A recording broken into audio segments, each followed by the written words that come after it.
Anong ginagawa mo dito? Sino dapat nasa sahig ka? Nagagalit ka pa rin ba? Nagkapi pa yan ah. Hindi ba halata? Ano ba kasing nagawa ko? Wala. Wala kang ginawa eh. Ang sama-sama ng natingin ko sa'yo, wala ka pa rin ginawa. Sumpa pa rin sa kanya.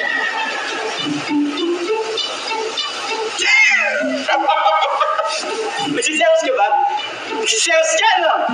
Ano ka ba? Ba't ako magsiselos? Kanina naman ako magsiselos. Kailan lang kasi sinumuhan niya ako kahapon. Dominic, seryoso ako.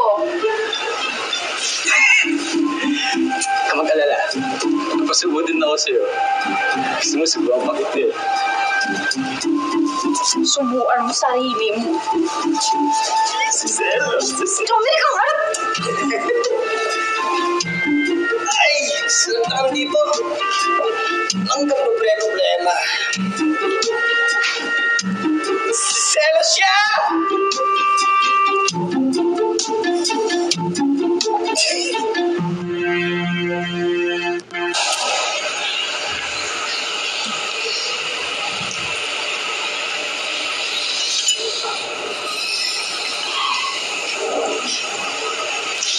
Rex, kumain ka na. Guys, konti lang ha. Hindi masyado mabigat sa tiyan. O, ito. Sarap to. Bagong luto to. Mainit pa, o. Wait lang. Yan. Bigyan kita ng tomatoes ha, para healthy. Yan. Okay. Kumain ko sa'yo. Tignan mo nga. Sabihin mo po masarap ha. Sarap? Tomatoes ha? Samahan natin tomatoes. Ano to? Sinusubuhan ka. Sige na, huwag matigas ang ulo. Alina. Subo na.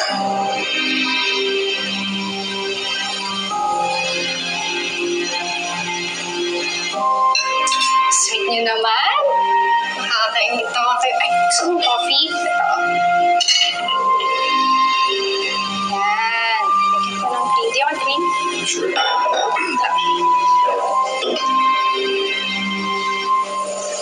Coffee lang ha. Kailangan ko subuhan bago kumain. Medyo madami yan. Kailangan ko sa trabaho yan.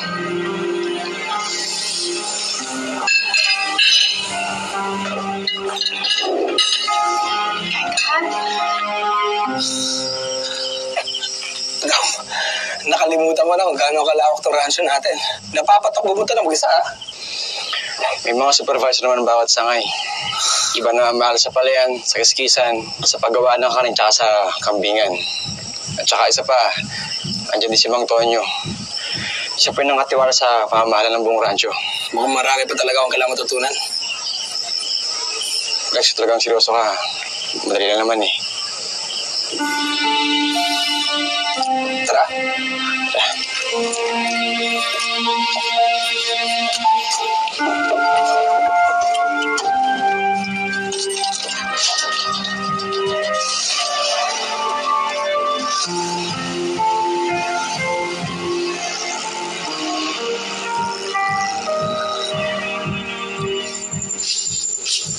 Kung sino man ang nakakita, makapagturo at makapagbabalik sa kanya ay may reward. Tatanawin kong malaking utang na loob at paglilingkuran ko ng 2 linggo.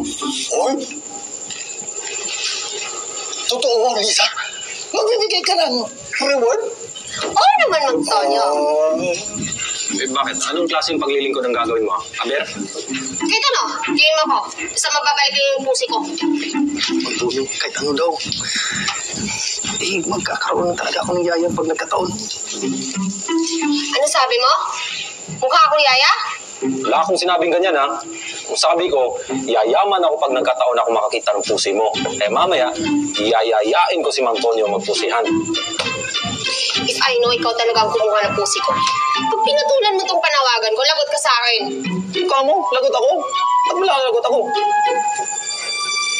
Ang sabi ko, lagot sa lamok ka! Ano ba? Sakay ka yan, ha? Tara, papatay ka lang ng lamok.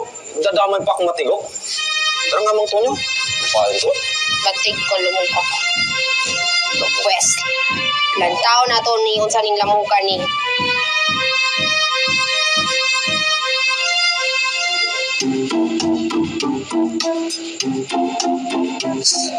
Sabi ko na nga ba eh. Sinasabi ko. Hayop ka talaga, Patrick, ha? Ikaw ang kumuha ng pusik. Bantay, nagug ka na ako. Litsonon, kung ikaw ihawon, ikaw paspusan, ikaw dos-por-dos. Bantay, nagug ka. Ay, sulit ikaw Alam basurahan naman ka natin na. lahat na dumating si Rex. Pero sa pagkakataon to, hindi nakagaya ng dati na panandalian lamang. Gusto niya ang pagtuunan ng pansin ang pag-aaral ng pamamalakad sa rancho. Kaya inaasahan ko na tutulungan niyo siya sa abot ng inyong makakaya. Opo, sir. Opo, sir. Kaya pala yung magiging teacher ko eh. Huwag kayo malala, mabait ang estudyante. Antonio, lahat ng mga tinuro niyo ni Papa kay Dominic, tuturo niyo sa akin ah. Opo naman, sir. So, paano ba pala kayo dito sa Bornayan?